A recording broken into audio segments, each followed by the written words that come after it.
What's the difference between an online valuation and an in-person valuation? So yeah, an online valuation, I see that as being a little bit of a quick tool just to get a very, very rough idea of what your property's worth. So how online valuations work most of the time is they'll simply just take your postcode. If you put in that it's a 4-bed detached, for example, it will just give you a rough idea of what 4-bed detached properties go.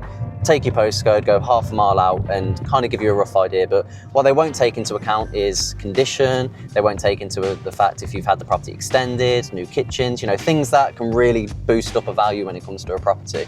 So for me, an online valuation is a quick guide to, yeah, your property is roundabout worth this. An in-person valuation, so that's when you would get someone like myself, an estate agent, to come round, and we will look at everything. We will look at condition, we will look at amenities that are nearby, location, because as you know, school catchments play a big part into property's value. So we will look at literally everything. So that's the best way to get a much more accurate figure of your property and what it's worth in the current market.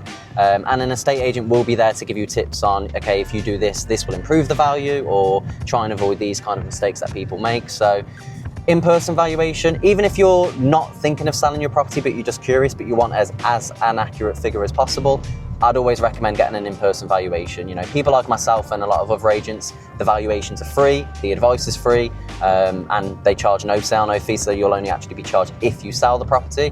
But if it is a case where you just need a very, very rough guide and you don't want to go through the 45-minute appointment to get a valuation, an online valuation you can get in 20 seconds or less.